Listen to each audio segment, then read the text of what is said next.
5월 12일 주일입니다. 오늘 또 하나님의 말씀의 능력으로 충만한 오늘 하루가 되기를 소망하며 다 함께 찬송가 326장 찬양하도록 하겠습니다.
하나님께서 오늘 우리에게 주시는 말씀은 열왕기상 15장 33절에서 16장 14절까지의 말씀입니다.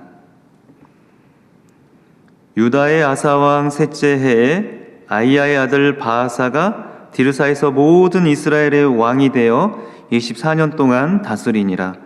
바아사가 여호와 보시기에 악을 행하되 여로보암의 길로 행하며 그가 이스라엘에게 범하게 한 그 죄 중에 행하였더라.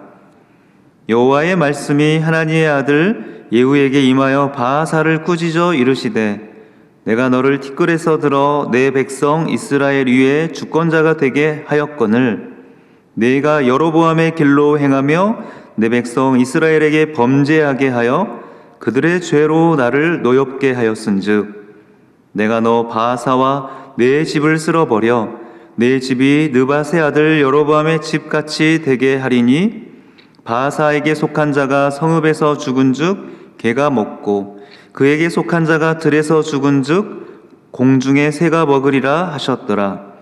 바하사의 남은 사적과 행한 모든 일과 권세는 이스라엘 왕 역대 지략에 기록되지 아니하였느냐.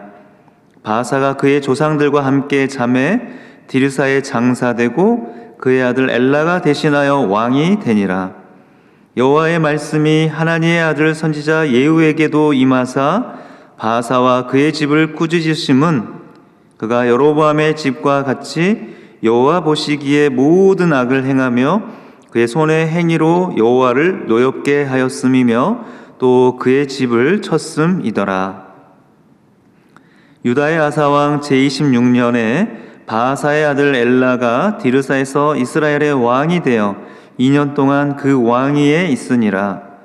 엘라가 디르사에 있어 왕국 맡은 자 아르사의 집에서 마시고 취할 때에 그 신하 곧 병거 절반을 통솔한 지휘관 시므리가 왕을 모반하여 시므리가 들어가서 그를 쳐 죽이고 그를 대신하여 왕이 되니 곧 유다의 아사왕 제27년이라. 시므리가 왕이 되어 왕위에 오를 때에 바하사의 온 집안 사람들을 죽이되 남자는 그의 친족이든지 그의 친구든지 한 사람도 남기지 아니하고 바하사의 온 집을 멸하였는데 선지자 예후를 통하여 바하사를 꾸짖어 하신 여호와의 말씀같이 되었으니 이는 바하사의 모든 죄와 그의 아들 엘라의 죄 때문이라. 그들이 범죄하고 또 이스라엘에게 범죄하게 하여 그들의 헛된 것들로 이스라엘의 하나님 여호와를 노하시게 하였더라. 엘라의 남은 사적과 행한 모든 일은 이스라엘 왕 역대의 지략에 기록되지 아니하였느냐. 아멘. 오늘 말씀 성경 본문은 조금 길었습니다. 긴 본문을 읽으면서 어쩜 이전에 있었던 그 역사를 다시 반복해서 읽는 것은 아닌가 하는 착각이 들 정도로 이스라엘 그 왕의 모습이 크게 달라진 것이 없습니다. 변화된 것이 없습니다.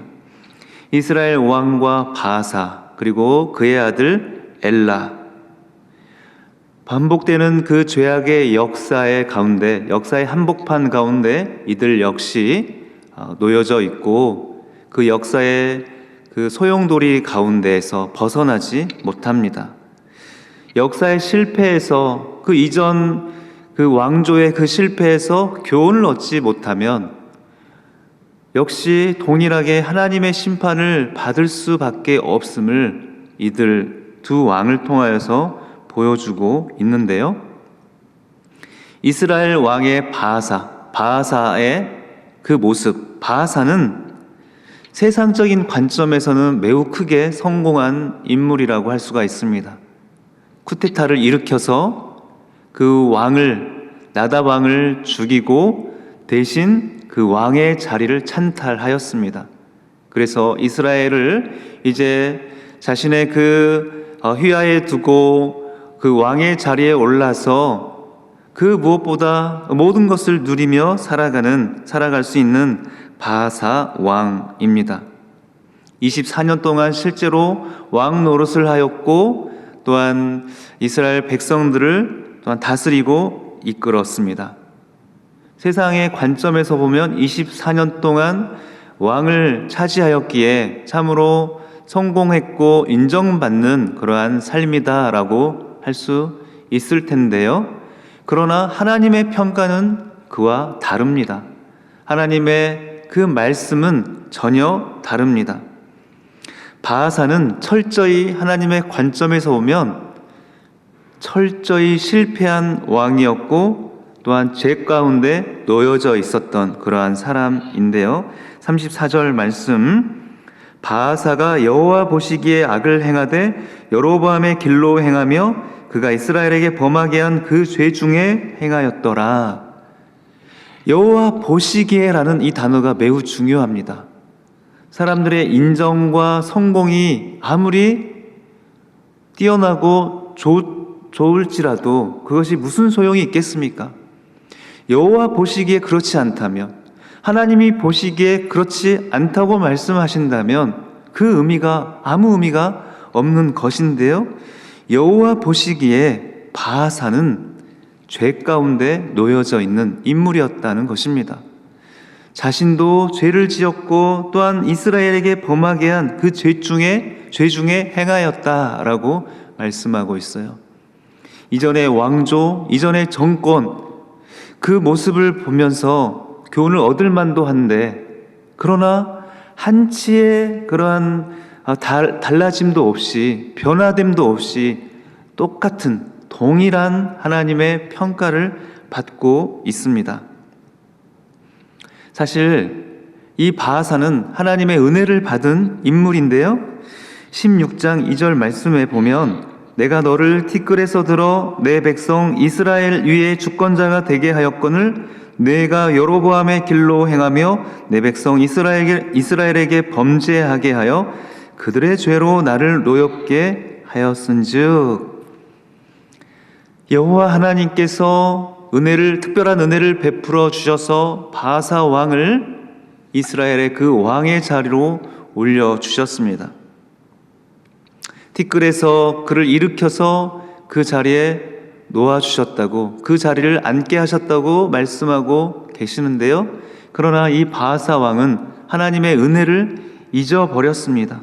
그리고 자신을 그 왕의 자리로 세우신 하나님의 목적과 하나님의 뜻을 까마득하게 망각하고 잊어버렸습니다.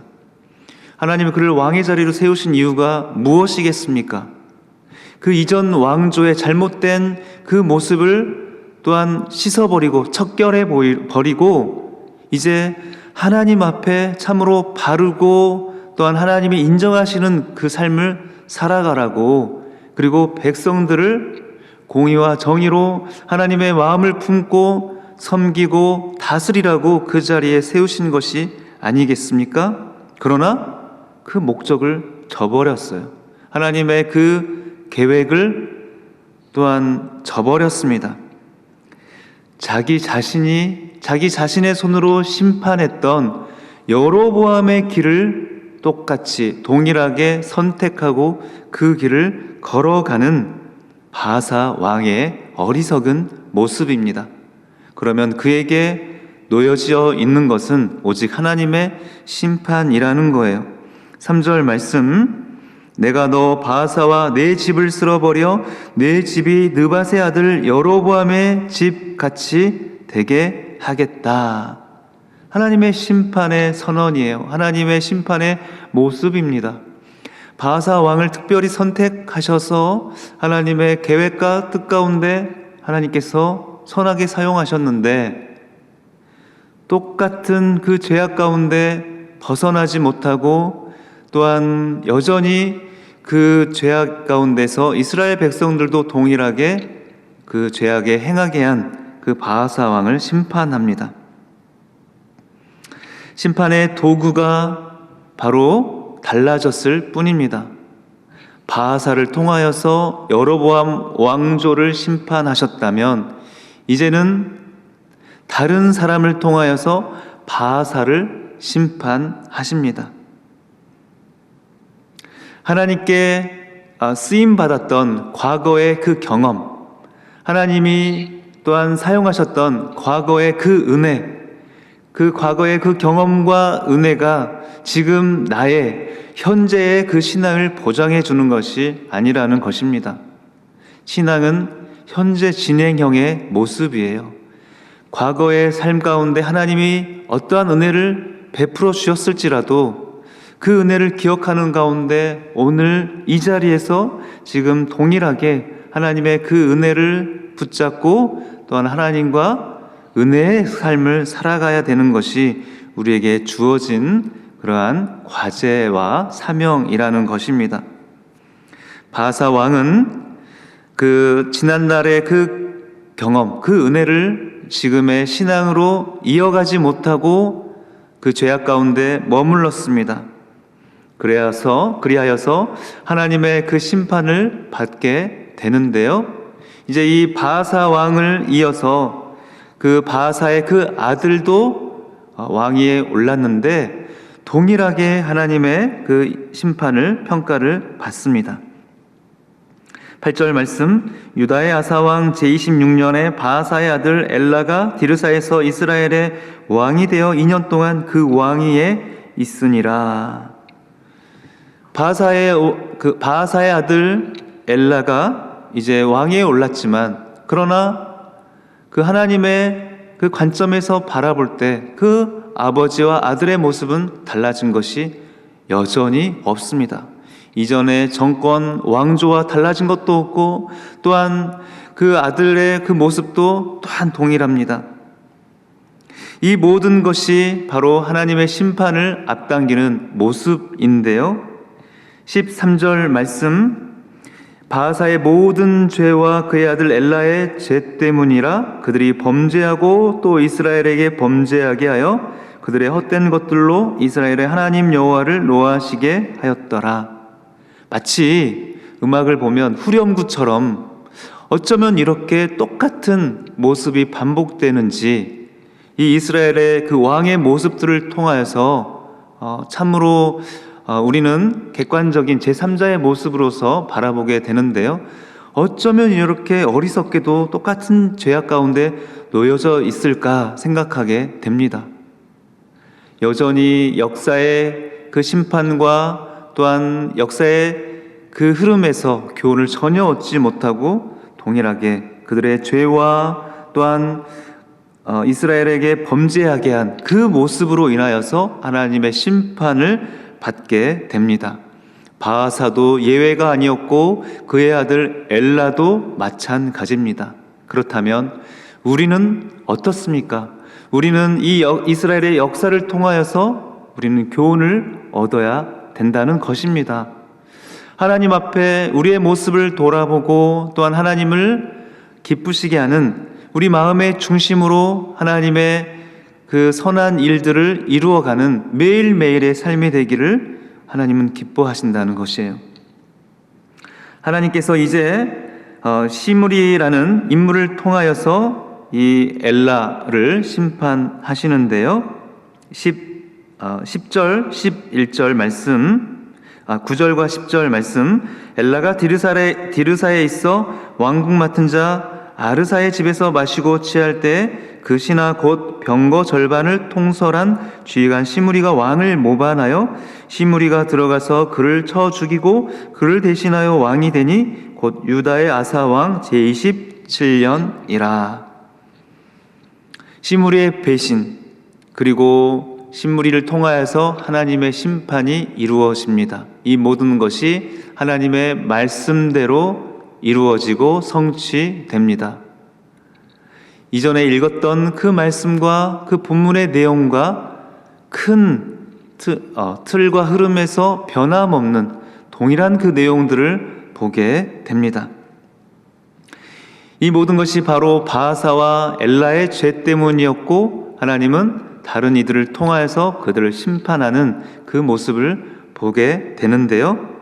우리는 우리 인생 가운데 어려움과 고난이 찾아올 때 그 고난의 이유와 원인을 다른 곳에서 찾을 것이 아니라 하나님의 말씀에서 찾아야 된다는 것입니다. 하나님의 말씀이 기준이 되고 또한 하나님의 말씀에 비추어서 우리의 모습을 비추어 볼 때 하나님께서 우리의 삶을 또한 다스리시고 이끌어 가십니다. 모든 인생의 어려움과 또한 그 고난 앞에 문제 해결의 열쇠는 바로 진정한 회개이고 하나님의 말씀에 비추어서 우리의 삶을 돌이키는 것입니다. 이스라엘 왕들은 여전히 그들의 죄악 가운데서 돌이키지 못하여 하나님의 심판을 받았습니다. 우리는 여기에서 교훈을 얻어 진정한 행복의 그 길을 걸어가는 우리의 삶이 되기를 소망합니다. 그리하여서 참으로 이 이스라엘의 그 왕들의 모습과는 달리 우리의 삶은 하나님께 기쁨이 되고 또한 하나님의 인정하심을 받는, 그리하여서 하나님과 함께 매일매일 기쁨과 즐거움의 삶을 살아가는 우리가 되기를 소망합니다.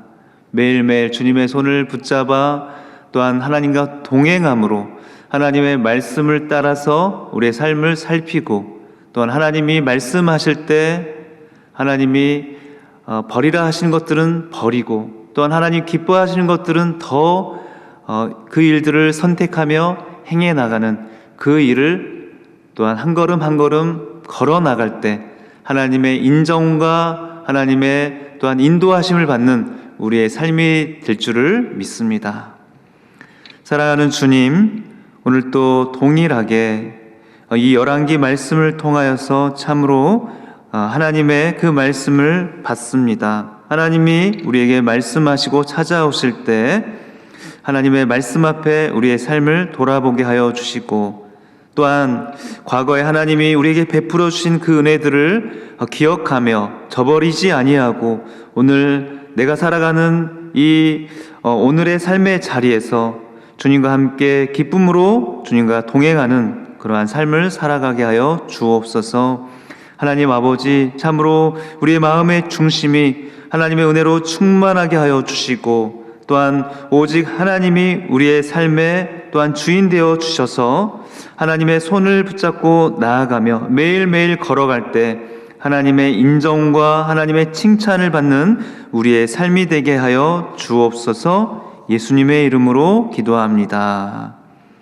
하늘에 계신 우리 아버지, 아버지의 이름을 거룩하게 하시며 아버지의 나라가 오게 하시며 아버지의 뜻이 하늘에서와 같이 땅에서도 이루어지게 하소서. 오늘 우리에게 일용할 양식을 주시고 우리가 우리에게 잘못한 사람을 용서하여 준 것 같이 우리 죄를 용서하여 주시고 우리를 시험에 빠지지 않게 하시고 악에서 구하소서. 나라와 권능과 영광이 영원히 아버지의 것입니다. 아멘.